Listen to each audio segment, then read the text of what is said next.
Well, look, since the tragic officer-involved shooting that took the life of Stephen Jones 4 weeks ago, I've been consistently clear about how disturbed I have been by the images I saw, that we all saw, from the body-worn camera footage to the public videos that were shared. And we have said consistently that there's a process, there's a State Inspector General report that is being worked on, and we will do everything we are asked to do to help in the completion of that report, and we will do nothing to obstruct the completion of that report. And that is ongoing, regardless of today's announcement. But at the same time, we have been working as a city department to explore other avenues of response from the city side. And today I made the determination to terminate Officer Magnano effective immediately based on his performance as a Hartford Police officer. This is the last day of his probationary period as an officer, and we made the determination that his performance as an officer is not befitting of the standards that we expect of our Hartford Police Department. Look, the Hartford Police Department is built on a bond of trust between the community and the departments, and built on a bond of professionalism and a high standard. I've been to so many police academy graduations, and time again, our chief will talk about what that badge, what that logo means to him, wearing that badge, the Hartford Police Department, what that means to the community, and the high level of standard that comes with that, the high expectation that comes with that. And as I watched the body-worn camera footage of the incident that occurred 4 weeks ago on Blue Hills Avenue, what I saw were 3 officers who exemplified the very best of that badge. 3 officers who worked collaboratively as a team to de-escalate a really difficult situation, something that happens in every corner of the city day after day. 3 officers who showed the very best of what the Hartford Police Department is, who calmly walked into a very dangerous and difficult situation, de-escalated, worked as a team to de-escalate that. And then I saw one officer come in, Officer Magnano, late to the scene, to not work with his teammates, not de-escalate, and the end result of that was a tragic incident that took the life of Stephen Jones. And I'm not here to opine on the culpability or the fault there, but I'm here to say that I saw the very best of our Hartford Police Department. I'm here today to say that I saw the very best play of our Hartford Police Department, and that, to me, it's something that activists have told me, something that community members have told me. It makes them proud of our city and our police department. But that makes me feel even more convicted that the actions of Officer Magnano that day did not rise to the level of professionalism and performance that we expect of our police officers. And so I made the determination today and signed the documents to terminate him, and that was submitted to HR. We've reached out to Officer Magnano to inform him of the termination and give him the option to sign the documents. We'll continue to watch what the State Inspector General releases in their reports and continue to inform you, the public, of this incident. I'll say one last thing to our community. These last 4 weeks have felt like a very long time, a very difficult, heartbreaking time, a frustrating time for many. And I recognize that community members may not always know what is going on in City Hall. Please know that every single day this has been on my heart, in my thoughts, and in the work that we do collectively. Every day we have been working to find a resolution to this incident. It is not a resolution that brings back Stephen Jones. It is not a resolution that addresses the culpability in this case, but we wanted to ensure that we were responding to the professionalism and the performance of this officer. And I appreciate the trust that the community has placed in me. I appreciate the trust that this police department places in me. And we'll continue to work as a community to heal, to move together, to join one another, and to move forward as a city. With that, I'm happy to take any questions. Did you reach this decision with the chief in conjunction with Chief Ravello? This is a decision that I made as the chief executive officer of the city, and I signed those documents and transmitted it to HR today.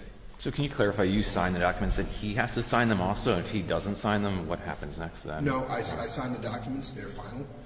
The Officer Magnano is terminated, effective immediately.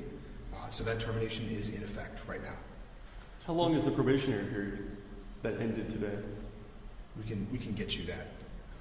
You mentioned based on his performance. Probationary period based on his initial date of employment. So Correct. when you're first employed, you enter a probationary period, and once that ends, you are a fully fledged officer. You mentioned it's based on his performance at this call. Can you be more specific on what his performance? I mean, was it Sure. getting out of the car? Was it his tone? Was it the actual act of shooting Mr. Jones 9 times? Or No, I think it was the entirety of that interaction. There's going to be an ongoing investigation into the actual act of the shooting, but the entirety of that action, the way in which he conducted himself, what I saw was 3 officers who showed the example of the highest standard of professionalism, and frankly make me proud as a resident of this city to watch their de-escalation, to watch their teamwork, to watch the way in which they seem to have calmed down a very dangerous situation. And Officer Magnano came in, sirens blazing.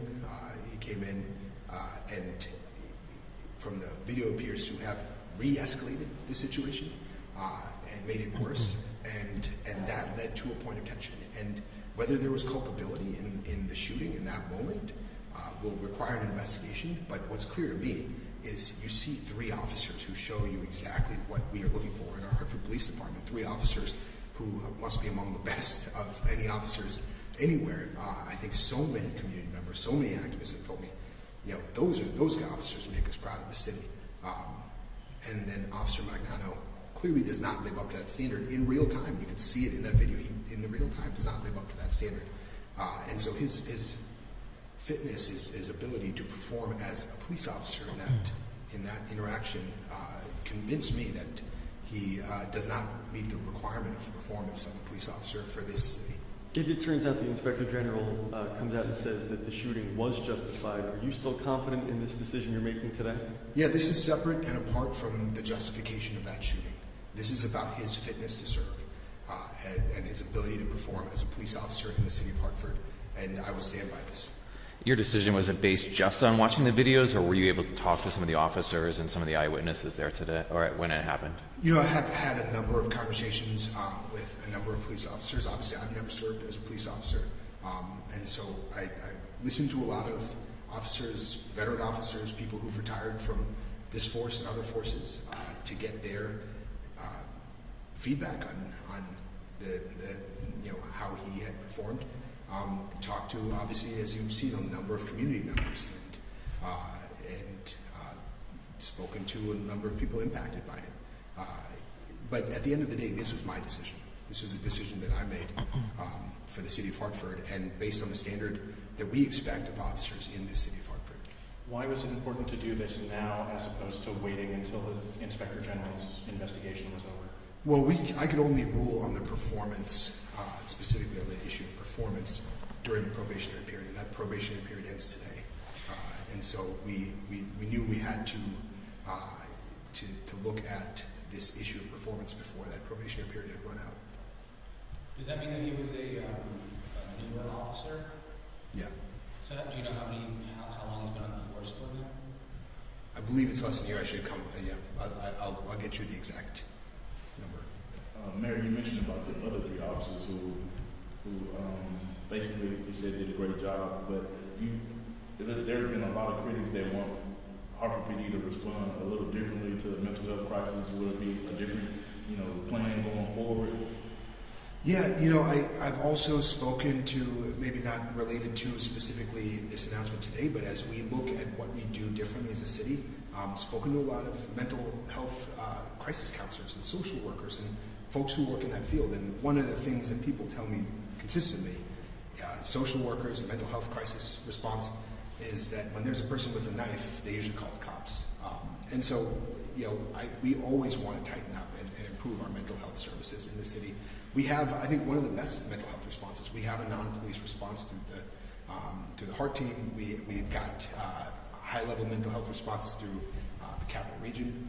But we also need to ensure that in these cases where some police response is necessary, that they're being met with officers who are trained and ready to de-escalate situations, who are ready to find non-lethal ways to restrain and contain situations like this. And That's something that will be a part of an ongoing conversation in the city, and I think it's always part of an ongoing conversation. It's something I think we do well, and I think you can see from those other 3 officers that it's something that many of our police officers do really well, and that's situations like that happen all the time in the city of Hartford. And you know, what the incidents that gave rise to the shooting of Stephen Jones are incidents that we see on a daily basis here in the city.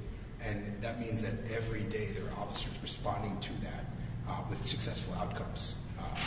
But we want to make sure that we are preventing any incidents like this from happening in the future. And then lastly, you mentioned that you've been speaking to the family. How have those conversations been leading up to this decision? Look, I mean, this decision is mine, but I'm not just the chief executive of the city.